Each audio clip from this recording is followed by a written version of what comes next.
Joyce DeWitt is a well-known name, especially for her role as Janet Wood, the sensible roommate in the popular sitcom Three's Company. However, before she became the familiar Janet Wood we recognize today, a significant event in her life almost took everything away from her. What was that event? Join us as we delve into the untold stories of Joyce DeWitt, accompanied by some rare photos. Born on April 23, 1949, Joyce was the second oldest among four siblings in the DeWitt family, with Paul and Norma as her parents.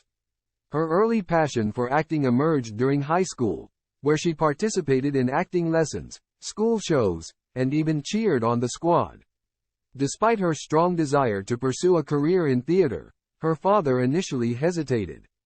However, Joyce's determination prevailed, and she headed to college with theater as her major, eventually earning a master's degree at UCLA. Despite her academic accomplishments, Joyce found herself working as a legal secretary. Undeterred by the challenges of achieving a full-time acting career, she continued to navigate both worlds. In the late 1970s, she even tried her luck at becoming Fonzie's girlfriend on Happy Days, but the role eluded her, with the reason given that she was deemed too short and young.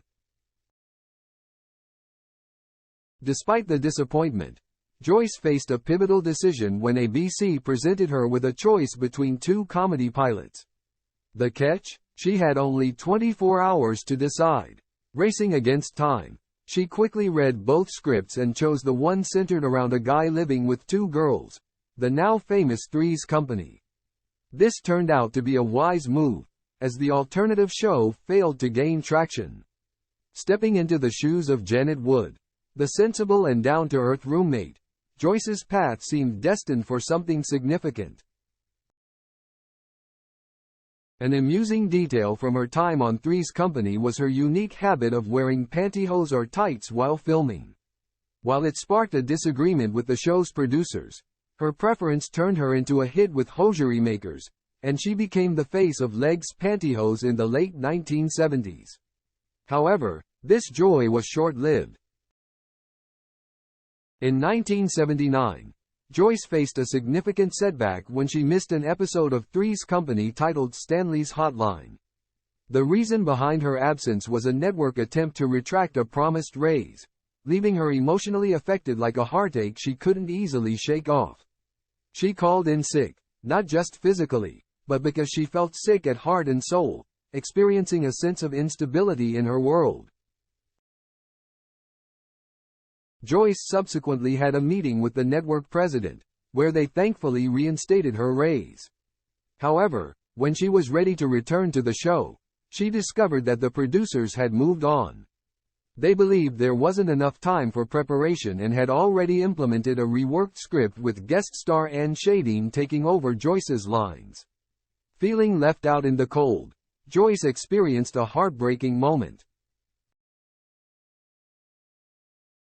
After Three's Company concluded in 1984, Joyce took a hiatus from her acting career and embarked on a different kind of journey. It was as if the spotlight had dimmed for a while, prompting her to explore life beyond its glare. Traveling the globe and seeking new horizons, she eventually settled in New Mexico. Interestingly, the world became her stage as she explored before making her comeback to the screen and stage in the 1990s. It seemed like she took time to rediscover herself outside the spotlight. Speaking of spotlights, there's an interesting aspect to discuss regarding Joyce DeWitt and Suzanne Somers. The estrangement between Joyce DeWitt and Suzanne Somers persisted for 3 decades, marked by silence after Suzanne's departure from the show in 1981 due to a salary dispute. However, time proved to be a healer, and in February 2012, the two finally reconciled. Suzanne extended an invitation to Joyce to appear on her web series, Suzanne Somers, Breaking Through. It was as if the clouds had parted, and they rediscovered their connection, ushering in a smoother phase in Joyce's life. Yet, another storm hit in 1995 when rumors circulated about Joyce posing nude for High Society magazine. This news, challenging her wholesome image as Janet Wood, came as a shock and cast a shadow over her career. However, the truth was that Joyce did not pose nude for high society in 1995. The published pictures were stills from a 1976 video titled Cheerleaders Beach Party, filmed before she became the well-known Janet Wood. The video featured a comedic sketch where she playfully stripped off her clothes and ran into the waves, but it was never intended for public viewing. Somehow, those images found their way into the magazine without Joyce's permission or knowledge. Discovering this, Joyce was not just outraged but felt as if someone had invaded her personal space without an invitation. She took decisive action and filed a lawsuit against the publisher of High Society, seeking $7.5 million in damages. The legal battle was a response to what she viewed as an egregious invasion of her privacy, including claims of fraud. Eventually, the lawsuit reached a resolution out of court in 1998, with Joyce receiving compensation and a heartfelt apology from the magazine. It was a moment of triumph for Joyce, who stood up against the unauthorized use of her images, hoping her fight would set a precedent for other celebrities facing similar exploitations. Joyce's legal battle against high society was marked by a robust case built on claims of fraud, duress, and invasion of privacy. She asserted that the published photos were doctored to portray her as more unclothed than she actually was.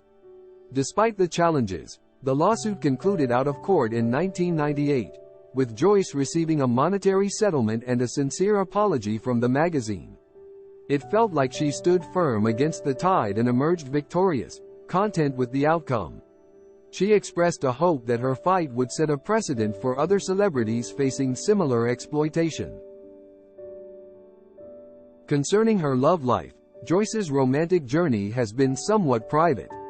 In the past, her heart beat in harmony with actor and director Ray Bucktenitza from 1979 to 1986. Their companionship, though not marked by marriage or parenthood, was characterized by something special. Later on, she encountered actor Randolph Mantooth, and their relationship progressed to the brink of engagement. However, life unfolded its own plans, and their story concluded before wedding bells could chime. After these experiences, Joyce chose to navigate life solo, embracing her single status as a badge of honor. She marched to her own tune, refusing to let societal norms dictate her happiness. Joyce prioritized friendships and her work for the greater good over romantic tales. Nevertheless, a somber moment cast a shadow in 2009 when she was pulled over for drunk driving in El Segundo, California. This reality check left a question mark on her seemingly content life. Police officers observed some questionable maneuvers near the park barricades and decided to intervene with Joyce. They conducted tests to assess her alcohol levels, leading to her detention and marking a challenging chapter in her life. Fast forward to May 27, 2010, a significant day in her story. Joyce entered a plea of no contest to a misdemeanor count, a somber note in her narrative. She received a 3-year probation, a requirement to complete a 9-month alcohol program, and a $1,510 fine along with penalty assessments. It was undoubtedly a tough time, adding a layer of sorrow to her life. Joyce DeWitt's life continued with twists and turns, including a challenging situation with her business manager, Leonard Carter, in 2010. Carter accused her of unfair dealings with the contract, alleging she withheld his rightful 10% share of her earnings, amounting to over $120,000. In response, DeWitt filed a countersuit, revealing financial mismanagement, missed tax returns, and unauthorized cash withdrawals by Carter. The legal drama unfolded, and in 2011, they settled behind the scenes, agreeing to drop their claims, though the details of the agreement remained private. Throughout the ups and downs, Joyce's fans have remained supportive, particularly recalling her time on Three's Company.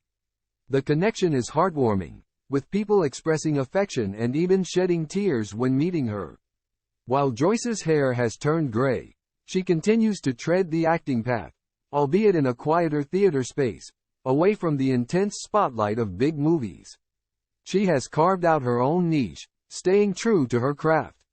If you enjoyed this video, there's a good chance you'll find the one on your screen appealing. Click enjoy and remember to subscribe to the channel. Until next